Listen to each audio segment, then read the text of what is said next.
Meu filho temia seu amigo imaginário, aquele que sempre foi seu refúgio, alguém com quem brincar. De repente, uma nova casa o assustou. Ele o descrevia de forma diferente e estava mais presente o tempo todo, mesmo quando alguém queria brincar com ele. A única coisa diferente que fiz, e meu grande erro, foi que comecei a dar nome a ele. Conversei com ele, com esse amigo imaginário para brincar com meu filho, e acho que abri uma porta que não deveria ter sido aberta.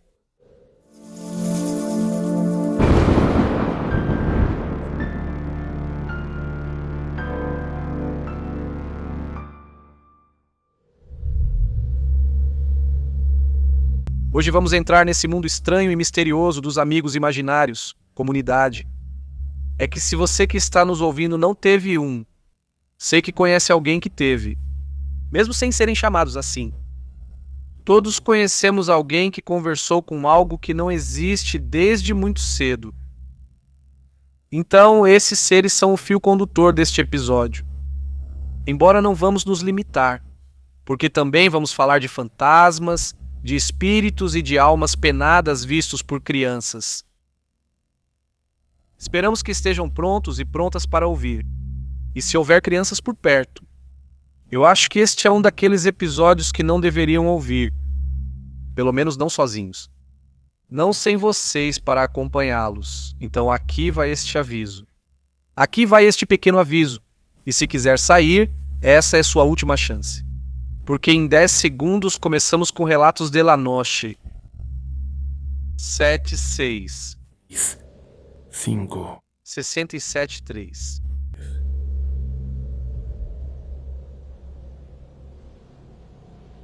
Olá, comunidade, quero compartilhar algo que aconteceu quando meu filho era pequeno. Não será uma história longa, mas para mim já dá muito medo. Isso aconteceu no final de 2016, quando eu tinha me separado há pouco tempo e me mudei com meu filho para o bairro Doctores, na cidade do México. Ele tinha 3 anos naquela época, quase 4, e o nome dele é Fred. Naquele momento, eu precisava de um lugar barato, perto do meu trabalho e também da creche onde eu deixava ele todas as manhãs. Achei um apartamento que cumpria esses requisitos. A única coisa ruim era que o prédio estava quase vazio. O senhor que me alugou disse que vários vizinhos foram embora devido a danos antigos no prédio e alguns afirmavam que ele não suportaria um terremoto forte. Houve um período em que morar lá era ilegal. Mas eu não tinha muitas opções, então aceitei. O apartamento era simples, mas tinha 2 quartos. Meu filho teria seu próprio quarto pela primeira vez, e eu estava animado. Estávamos no 8º andar e a vista era surpreendentemente bonita. O quarto de Fred tinha uma grande janela para a rua. Dali dava para ver boa parte do bairro. Nos primeiros dias, tudo parecia muito agradável. Ele brincava na sala, assistia desenhos animados e me fazia companhia enquanto eu cozinhava. Quando chegava a hora de dormir, começava o problema. Ele não queria ir ao quarto. Achei que fosse coisa de criança no início. Que ele queria ficar comigo, que eu o pegasse no colo ou me deitasse com ele. Certa noite perguntei diretamente o que ocorria. Ele disse que não queria dormir no quarto porque o Rufo estava lá. Eu conhecia esse nome. Rufo era o amigo imaginário que ele tinha desde antes, quando minha sogra cuidava dele. Ela dizia que às vezes o via brincando sozinho e falando que estava com um palhacinho chamado... Nunca me preocupei muito com isso, nem ela. Parecia normal. Perguntei ao Fred se o Rufo estava no apartamento. Ele confirmou. Então perguntei onde ele estava. Ele virou para a porta do quarto e disse que estava na janela. Isso também não me pareceu tão estranho. Pensei que era imaginação dele ou que ele tinha visto alguém antes de dormir, sei lá, alguém passando na rua ou algo assim. Mas eu perguntei como era. Fred demorou um pouco para responder. Depois ele disse que sim, era Rufo, mas que agora ele parecia diferente. Quando perguntei de que forma ele era diferente, ele não quis explicar. Com o passar dos dias, ele começou a evitar esse quarto até mesmo durante o dia. Se ele entrava para pegar um brinquedo, fazia isso rápido e voltava para perto de mim. Às vezes, eu o via espiando da porta, olhando para a janela, como se estivesse atento a alguma coisa. Um dia, pedi para ele desenhar o Rufo para mim. Ele já desenhava muitas coisas, bonequinhos, carros, círculos, que ele dizia que eram pessoas. Ele se sentou à mesa e começou a desenhar muito concentrado. Quando terminou, me mostrou a folha. Era a figura de um homem, como as crianças pequenas desenham. Um círculo para a cabeça e linhas para os braços e pernas. Mas todo o rosto estava pintado de vermelho. Não era uma mancha, era o rosto inteiro, sem sair da linha. Perguntei por que ele estava daquela cor e Fred só disse que o rosto dele já era assim. Depois disso, ele não quis mais dormir nem brincar sozinho naquele quarto sem minha presença. Ele sempre acabava dormindo comigo. Certa noite, resolvi fazer algo para acalmá-lo, ou assim pensei. Entrei sozinho no quarto do Fred, deixando a porta aberta para que ele me ouvisse da sala. Falei alto, como se estivesse dando bronca em alguém. Falei que já sabia que ele estava ali, não queria que incomodasse meu filho e que saísse do apartamento. Fiz isso mais como uma forma de acalmar o Fred do que porque eu realmente achasse que havia um amigo imaginário, é claro. E não aconteceu nada. Num sábado de manhã, eu estava limpando o apartamento. Fred via desenhos na sala enquanto eu guardava brinquedos e limpava a escrivaninha do quarto dele. Abri as cortinas para deixar a luz entrar e então vi algo na janela. No começo pensei que eram manchas e me aproximei para limpá-las. Foi então que percebi que eram marcas de mãos que não estavam do lado de dentro. Elas estavam do lado de fora do vidro.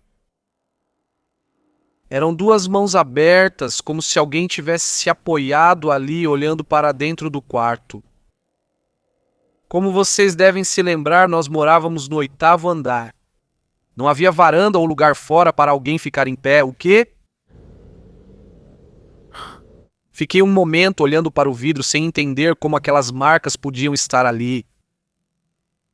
No final, consegui limpar as marcas com um pano e não contei nada para o meu filho. No ano seguinte, vieram os terremotos de 2017. Depois das vistorias da Defesa Civil, nos avisaram que o prédio tinha danos estruturais e que seria desocupado. Tivemos que ir embora. Depois soube que o prédio foi demolido. Fred agora já está maior e nem sequer se lembra de ter tido um amigo imaginário chamado Rufo. Mas acreditem em mim quando digo que eu ainda me lembro perfeitamente. E aquelas marcas feitas na janela do quarto dele...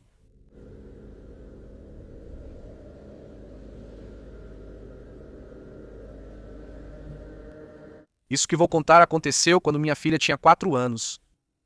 Nessa época, já fazia uns 2 ou 3 anos que morávamos em San Diego, Califórnia, numa casa que alugávamos numa área antiga e muito tranquila da cidade. Era uma casa de tamanho médio, de um andar, daquelas construídas nos anos 50, com um corredor longo que ligava os quartos à sala. Minha filha sempre dormiu bem e desde pequena tinha seu próprio quarto. Ela nunca se acostumou a dormir conosco nem a ter medo, mas, especificamente depois de uma tempestade que nos deixou sem luz por um dia inteiro, coisas estranhas começaram a acontecer de madrugada, como se algo tivesse sido despertado. Várias vezes minha esposa ou eu acordávamos porque ouvíamos ela falando baixinho, como se estivesse conversando com alguém. Achamos que ela falava dormindo ou sonhava. Pensamos que ela estava sonhando ou falando dormindo. Ao ouvi-la, me levantei para ver o que ela estava fazendo.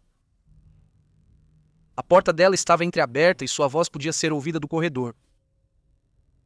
Me aproximei devagar para não acordá-la. Quando olhei para dentro do quarto, ela não estava na cama. Eu a encontrei sentada no chão, bem na entrada do quarto, olhando para o corredor enquanto falava baixinho. Perguntei com quem ela falava. Ela me respondeu com total tranquilidade o seguinte: com a senhora que mora na casa. Achei que ela estava meio dormindo, então a levei no colo de volta para a cama. No dia seguinte, ela não se lembrava de nada do que tinha acontecido. Mas não foi a única vez. Começou a acontecer com frequência. De madrugada, ouvíamos ela falando baixo e às vezes rindo. Quando a gente perguntava com quem ela estava falando, ela sempre respondia a mesma coisa, com a senhora. Ela contou que a senhora abria a porta à noite do corredor e falava com ela para que ela se levantasse.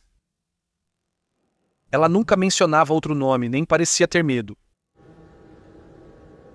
Uma tarde, enquanto estávamos jantando, ela disse algo que deixou a gente ainda mais pensativo.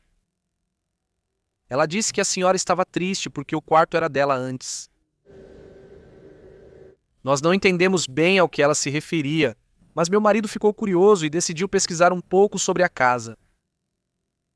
Como era uma casa alugada, não foi difícil descobrir quem tinha morado lá antes da gente. Descobrimos que por muitos anos viveram lá duas senhoras idosas. Irmãs. As duas haviam falecido alguns anos atrás.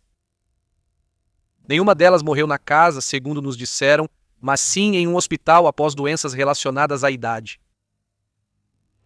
Isso nos deixou inquietos, mas havia uma explicação simples.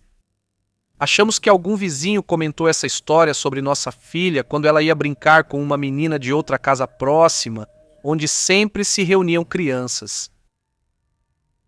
As crianças escutam mais do que a gente imagina. Então decidimos deixar para lá, não fazer tempestade em copo d'água, porque claro que só podia ser isso. Passaram-se alguns dias sem que nada estranho acontecesse, até que uma noite acordei de novo ao ouvir sua voz. Era igual às outras vezes, falando baixinho.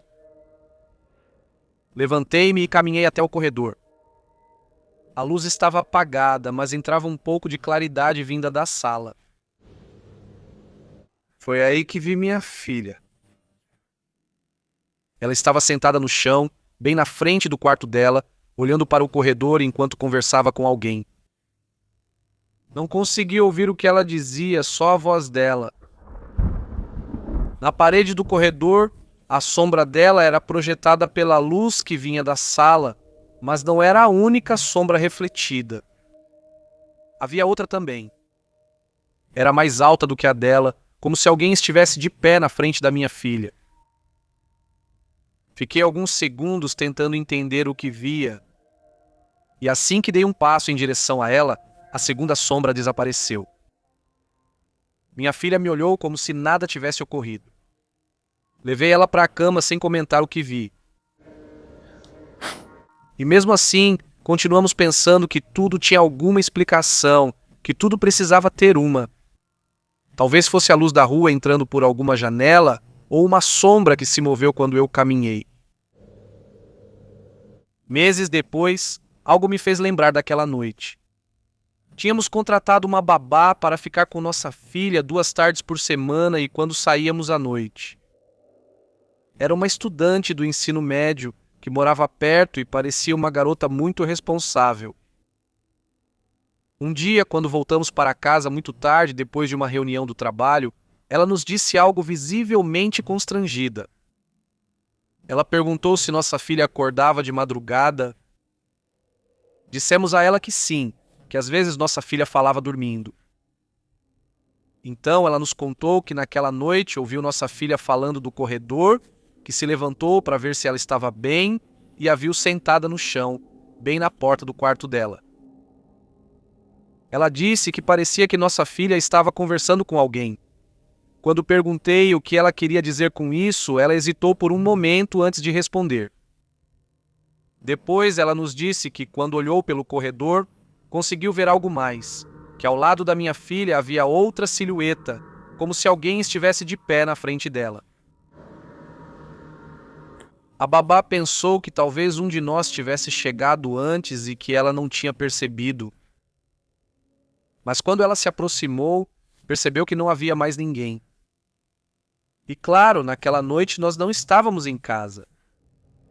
As únicas pessoas ali, vivas pelo menos, eram ela e minha filha.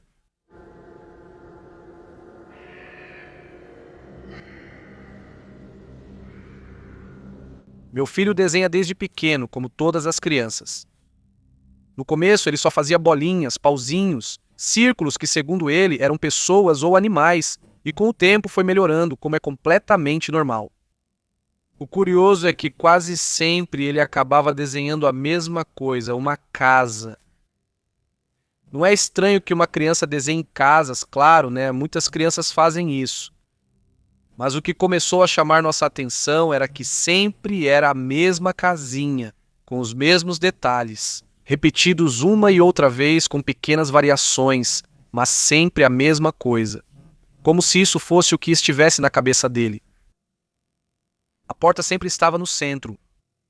À esquerda da porta havia uma janela, e essa janela sempre estava quebrada. O canto do vidro como se faltasse um pedaço. Sob a janela ele desenhava flores. E do lado direito da casa, ele sempre desenhava uma árvore com um formato muito particular. O tronco subia reto, e depois se abriam dois galhos grandes como um ícaro. No início não nos preocupamos, pois achamos que ele só tinha inventado uma casa na imaginação e gostava de desenhá-la. Era como ele praticava ou se divertia. Mas os anos passaram, ele foi melhorando cada vez mais e a casa continuava aparecendo. Quando tinha 5 anos, já desenhava melhor. As linhas eram muito claras e os detalhes mais precisos. A janela quebrada continuava lá, sempre do mesmo lado. As flores também. A árvore em forma de Y exatamente igual em todos os desenhos. Um dia minha esposa perguntou para ele o que era aquela casa. E ele disse que simplesmente era uma casa bonita. Outro dia, eu perguntei para ele se era a casa de algum amigo dele ou de algum parente que a gente não lembrava. E ele me disse que não. Era uma casa onde viviam crianças. Nada mais. Ele não soube ou não quis nos dizer mais nada. Pensamos que era só imaginação de criança, algo visto em um desenho animado ou livro de colorir. Com o tempo, ele desenhava menos, como ocorre com muitas crianças. Ele começou a escola, depois o futebol, depois outras coisas que chamavam mais a atenção dele. A casa aparecia cada vez menos nos desenhos dele. Até que um dia ele deixou de desenhar. Se passaram vários anos até a próxima parte dessa história. Quando meu filho tinha 10 anos, minha esposa e eu começamos a procurar uma casa para comprar, finalmente. Alugávamos há muito tempo e queríamos algo nosso. Finalmente, os financiamentos foram liberados. Já vimos várias propriedades, mas sempre havia algo que não nos convencia. E um dia um corretor nos falou de uma casa que estava com um preço muito bom, uma grande oportunidade. Ele nos disse que essas oportunidades eram raras naquele bairro, que normalmente as casas ali custavam bem mais caro, que não ia durar muito no mercado. Eu perguntei, obviamente, várias vezes se havia algum problema com a casa. E o homem só dizia que era uma casa velha, mas sólida, que ela ainda ia durar muitos anos. Então aceitamos ir vê-la. Fomos nós 3 em um sábado de manhã. Quando chegamos à rua onde ficava a casa, já no carro, minha esposa ficou em silêncio. E eu também percebi o mesmo, quase ao mesmo tempo que ela. E a casa era exatamente igual ao lado dos desenhos. A porta estava no centro. À esquerda havia uma janela com o vidro quebrado em um canto. Sob essa janela, havia um pequeno pedaço de terra onde ainda cresciam algumas flores esquecidas. E do lado direito do terreno havia uma árvore que subia reta e se abria em 2 galhos, formando um isno perfeito. Ficamos alguns segundos olhando para a fachada e não dissemos nada. Meu filho também olhava para a casa do banco de trás e Mas ele não parecia surpreso nem assustado. Ele só olhava para ela com muita atenção. Minha esposa me olhou e entendemos a mesma coisa sem precisar falar. Não havia como a gente entrar naquela casa. Quando o corretor saiu para nos receber na calçada, eu disse que tínhamos mudado de ideia, que preferíamos não vê-la por dentro. O homem nos observou por alguns segundos, como se eu já tivesse visto essa reação antes. Em seguida, ele suspirou e disse que entendia. Ele explicou que preferia contar a história da casa só depois que o agente já tinha ido vê-la, mas que no nosso caso não fazia sentido fazer isso depois. Há anos naquela casa vivia uma mulher com 2 filhos pequenos. Uma noite, a mulher matou os 2 filhos dentro da casa. Depois tentou suicídio sem sucesso. O caso saiu nas notícias locais e virou assunto comentado no bairro. Desde então, a casa mudou de dono várias vezes, mas ninguém ficava por muito tempo. E no final acabou ficando vazia por anos. Por isso a estavam vendendo tão barato. Ficamos ouvindo em silêncio.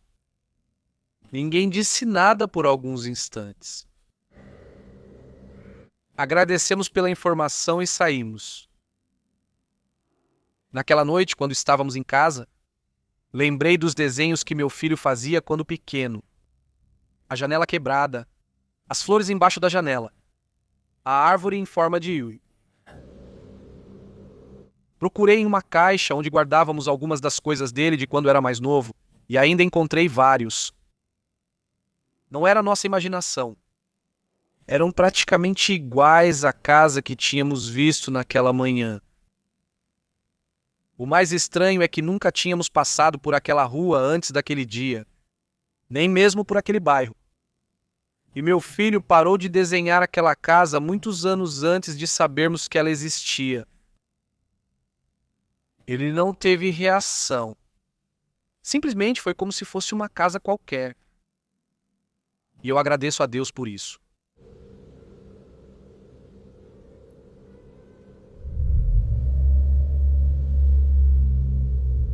O que acharam do episódio até agora, comunidade? Agradecemos por terem chegado até aqui. E se vocês estão nos ouvindo no YouTube, lembro que é muito importante o seu joinha. É a melhor forma de nos ajudar a continuar com esse projeto.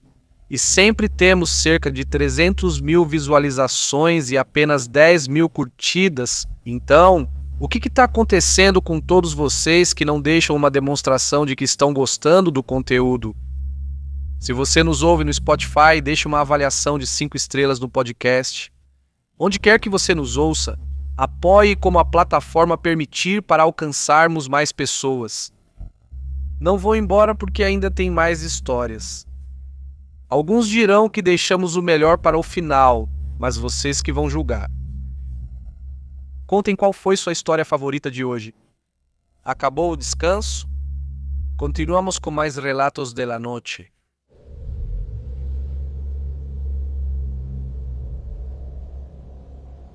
Muito boa noite e obrigado por me deixar fazer parte desta comunidade e hoje compartilhar minha história com vocês. Vou contar sobre quando morávamos numa casa alugada. Uma casa velha, mas muito bonita, daquelas que ainda tem piso de madeira e onde dá para ouvir os passos de todo mundo, igual em filme de terror. Quando nos mudamos, os donos nos disseram que algumas coisas ficariam porque já estavam na casa há muitos anos. Entre essas coisas havia 2 quadros pendurados no corredor que ligava a sala aos quartos e que literalmente estavam fixados. Removê-los poderia danificá-los permanentemente. Um desses quadros era uma fotografia antiga em preto e branco. Era a foto de um menino de uns 7 ou 8 anos, vestido com roupa formal, como as crianças de antigamente. Ele tinha uma expressão séria que sempre me pareceu um pouco estranha, mas só isso não me dava medo. Era simplesmente mais uma foto antiga dentro de uma casa velha. Era parte da personalidade dela, eu acho. Depois de um tempo, notamos algo curioso com minha filha. Às vezes, quando ela passava pelo corredor, parava em frente à fotografia e ficava olhando para ela. No início, achei que chamava a atenção dela porque crianças notam coisas que adultos não percebem, mas depois ela passou a conversar com a foto. De vez em quando, a gente passava pelo corredor e havia parado em frente à foto, falando baixinho, como se estivesse conversando com alguém. Uma tarde, perguntei com quem ela falava. Ela respondeu calmamente que era com o menino. Achei que era brincadeira e ignorei, mas com o tempo ela passou a fazer isso mais frequentemente. Às vezes ouvíamos ela falar enquanto encarava a foto. E uma vez eu até ouvi ela rir. Sempre que perguntávamos o que ela fazia, ela respondia o mesmo: que conversava com o menino da foto. Certo dia perguntei a ela o nome daquele menino. Minha filha respondeu de imediato, como se sempre soubesse disso. Ela disse que o nome dele era Daniel. Isso me chamou a atenção, pois o nome do menino não estava escrito em nenhum lugar da casa. A foto não tinha nenhuma placa nem nenhuma inscrição. Perguntei como ela sabia o nome dele, e ela disse que o próprio menino tinha contado para ela. Minha esposa pensou que nossa filha poderia ter ouvido esse nome antes e o relacionou à fotografia. As crianças conseguem fazer isso com muita facilidade. Passaram-se alguns dias e deixamos de dar atenção ao assunto. Mas uma tarde, enquanto estávamos limpando o corredor, fiquei olhando para a fotografia com mais atenção. Dava para perceber que era muito antiga pelo tipo de papel e pela moldura desgastada, e fiquei curioso para saber quem diabos era aquele menino.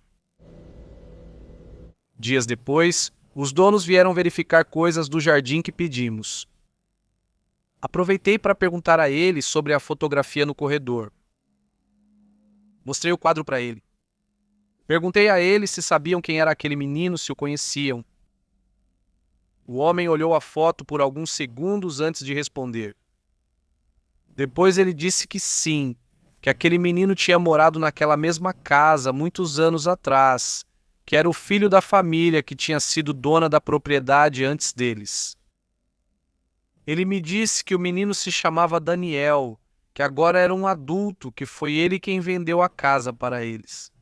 Eles se reuniam antes, durante a era, e disse. Quando ouvi isso, senti algo muito estranho, mas tentei não demonstrar. Pensei que talvez minha filha tivesse ouvido esse nome em alguma conversa, que simplesmente o tinha repetido, mas essa não é uma explicação realmente razoável. Com o tempo, minha filha deixou de falar com o menino da foto, ou ao menos paramos de perceber isso. A vida seguiu como sempre e o quadro continuou pendurado no corredor enquanto moramos lá. Mas sempre fiquei com essa dúvida. Com quem minha filha conversava? Como ela soube o nome do menino se ele não era um fantasma? Se esse menino tinha crescido até se tornar um adulto? Minha mãe disse que havia algo mais se aproveitando daquela fotografia. Algo que talvez estivesse lá desde que o verdadeiro Daniel morava na casa.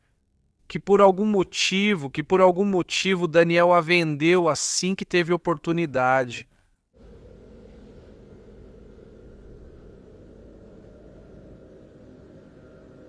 Muito boa noite, comunidade. Boa noite, Uriel. Se for para isso, obrigado por contar minha história. Em São Luís Potosí, morávamos numa casa emprestada pela avó da minha parceira, ao lado da casa dela, e cuidávamos dela em troca de moradia. O que vou compartilhar com vocês aconteceu pouco tempo depois de chegarmos lá, naquela fase de nos acomodarmos e nos acostumarmos com a rotina da senhora, de aprender os barulhos normais de uma casa velha, de descobrir quais portas rangiam. Meu filho mais velho, então filho único, sempre foi muito inquieto. Corria por todo lado, criava brincadeiras com qualquer coisa e falava sozinho ao brincar. Por isso, quando ele começou a conversar com um amigo imaginário, não nos preocupamos nem um pouco. Muitas crianças fazem isso e é completamente normal. Ele dizia que se chamava Tomás. Com o tempo, pequenos acontecimentos na casa nos fizeram notar ainda mais esse nome. A primeira foi algo muito simples. Um dia vimos brinquedos espalhados na cozinha. Pensamos que meu filho tinha levado os brinquedos para lá enquanto brincava e depois esqueceu de recolhê-los, mas quando perguntamos para ele, disse que não tinha mexido neles. Ele afirmou que foi Tomás. Falamos para ele não culpar um amigo imaginário e recolher suas coisas. Aos poucos surgiram outras situações semelhantes. Algumas vezes encontramos gavetas abertas na sala. Em outra ocasião, apareceu um copo quebrado no chão da cozinha. Um dia, minha esposa deixou o controle da televisão em cima da mesa e mais tarde o encontramos jogado no corredor. Sempre que perguntávamos ao meu filho o que houve, ele dava a mesma resposta: que tinha sido Tomás. Sim, chegou um momento em que ficamos muito irritados com ele, que a gente brigava com ele. Achávamos que ele estava apenas aprontando e usava esse amigo imaginário como desculpa. Inclusive dissemos várias vezes para ele que não era uma boa ideia culpar alguém que não existia. Uma tarde, repreendi-o ao encontrar vários dos meus livros espalhados no escritório. E ele, como sempre, insistiu que não tinha sido ele. Ele me disse algo que eu lembro bem. Ainda sinto arrepios ao escrever isso. Disse que Tomás ficava muito bravo quando a gente dizia que ele não existia. Naquele momento, achei que ele só inventava coisas para evitar problemas. Mas houve um detalhe que realmente me chamou a atenção. Um dia perguntei como era Tomás. Meu filho ficou pensando por um momento e depois disse que Tomás não falava muito, que quase nunca dizia nada, só mexia nas coisas. Passaram-se vários meses assim. Já sabíamos que tudo fora do lugar em casa era culpa do nosso filho. Se algo caía, se algo aparecia em outro lugar, ou se alguma gaveta estava aberta, assumíamos que ele tinha brincado ali e o repreendíamos. Até que chegou o verão. Aquele ano, decidimos que meu filho passaria 2 semanas com meus pais em Águas Calientes, a pouco mais de 2 horas de São Luís. Era a primeira vez que ele ficava tanto tempo fora de casa. Então o levamos em um sábado de manhã, muito triste, e depois voltamos sozinhos, sentindo saudades dele, mas também animados para aproveitar essas 2 semanas livres. A casa tinha ficado completamente tranquila. Ou pelo menos era isso que estávamos pensando. 2 noites depois, minha esposa deixou um copo na mesa da cozinha antes de dormirmos. E na manhã seguinte, quando desci para pegar um café, o copo estava bem no corredor. Pensei que talvez um de nós tivesse movido o copo sem perceber durante a noite. Mas não foi isso que aconteceu. E o copo estava em pé no meio do corredor. Era ilógico que tivesse caído e não tivesse quebrado. Ainda naquela tarde, algo mais aconteceu. Lia na sala quando ouvi um barulho no escritório. Fui ver o que tinha acontecido e encontrei vários dos meus livros jogados no chão, como se alguém os tivesse empurrado da escrivaninha. Não havia ninguém em casa. Continuamos achando coisas fora do lugar nesses dias. Uma gaveta aberta na cozinha. Uma cadeira movida alguns centímetros de onde estava antes. Um brinquedo do meu filho apareceu no meio do corredor, apesar de que ele estava longe e ninguém tinha entrado no quarto dele. Resumindo, aconteceram as mesmas coisas que aconteciam quando ele estava em casa. A única diferença era que naquela semana, meu filho estava a centenas de quilômetros de distância com os avós dele. Quando fomos buscá-lo alguns dias depois, enquanto voltávamos de carro, fiz uma pergunta que estava na minha cabeça há vários dias. Perguntei se Tomás ainda estava na casa. Meu filho me olhou do banco de trás e respondeu com firmeza e tranquilidade. Ele disse que sim. Ele disse que Tomás nunca ia embora, que só esperava que alguém voltasse para poder jogar de novo. Realizamos uma missa semanal para ele por anos. Mas as manifestações nunca pararam.